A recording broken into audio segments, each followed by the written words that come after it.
Welcome to SWSi Floristry. My name is David Berger, and today we're going to learn how to do an asymmetric line arrangement using a floral foam base. I've filled my ceramic container with floral foam, and the floral foam is about 1 centimetre above the lip of the container. I've also beveled the edges of the foam so the water will pour down into the container. I'm going to start by placing my cornice branch, and I'm placing them in the left hand corner of the container, making sure that I insert the branches down into the foam for stability. And then I'm also going to now put some of the cornice branch out the side of the container, midway into the container and out to the right of the arrangement. This is going to start to give us the basis of our scalene triangle, which is what we want to achieve with our asymmetric arrangement. This is our center axis, and then we're coming out the side of the container.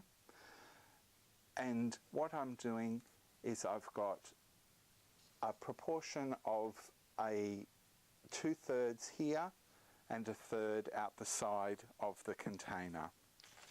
I'm then going to follow this first placement with some flax leaf to strengthen the line of the arrangement. In an asymmetrical arrangement, we don't have symmetry each side of an imaginary meridian line in the arrangement. We have more material on one side. In this asymmetric line arrangement, we will have more material on the right hand side of the design.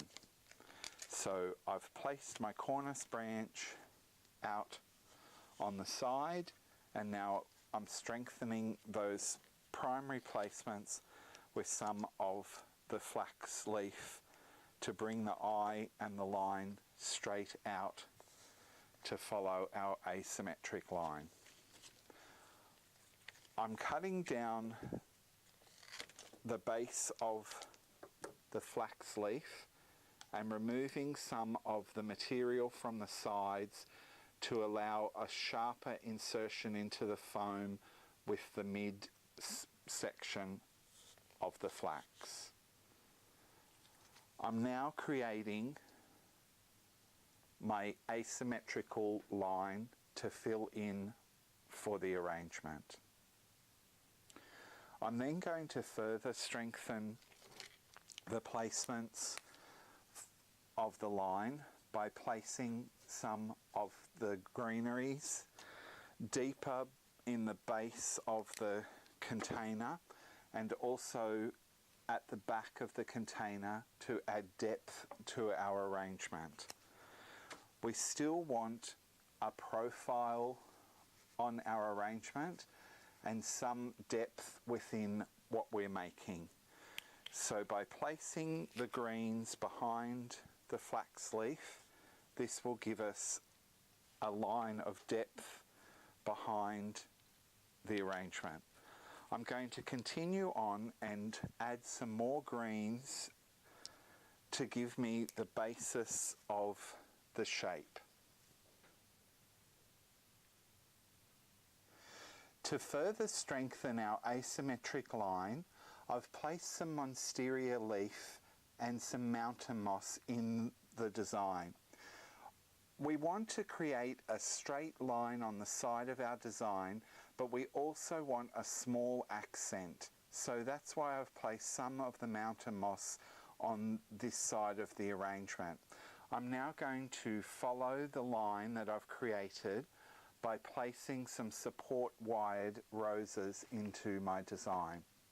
I want to make sure that the top roses that are placed in the design are the buds, and then the fuller, more opened roses are the ones that I will place at the base of the design. I'm stepping my roses down to make sure that they have an even spacing and even distribution throughout the design. I'm going to continue to step the roses down in the design to follow this asymmetric line.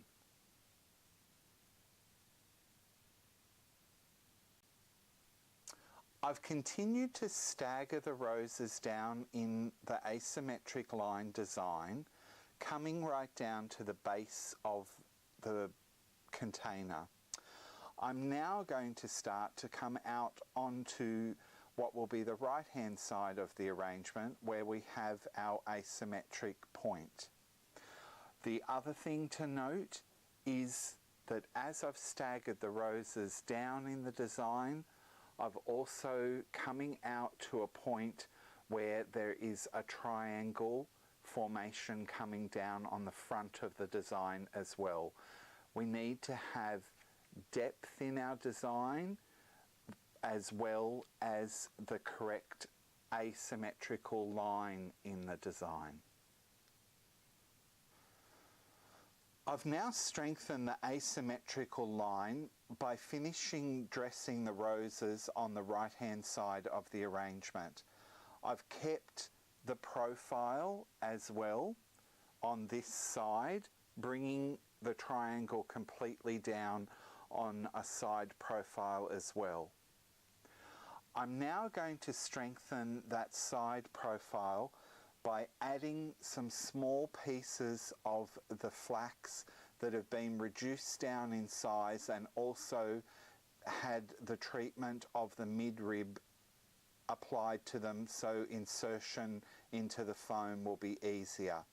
I'm then going to finish by dressing the secondary flower, the spider orchid, and a small amount of transitional berry, the hypericum berry, through the design to finish off. I've now added the secondary flower, the red spider orchid, and our transitional berry, the hypericum berry, into the design. I've followed the same asymmetric line in the placement of the red orchids, coming down through the center, bringing it out to all the radial points of the triangle, including the side of our scalene triangle. I've then done a similar placement with the hypericum berry, staggering them through the triangle to create this movement of an asymmetric line. With our asymmetric line, we want 2/3 proportions to 1/3 to give us our asymmetric triangle, and we need to remember our profile on the side of the arrangement, bringing our radial points out to create a profile of a triangle from the side, as well as the strong asymmetric line at the front of the arrangement. This is our asymmetric line arrangement using a floral foam base.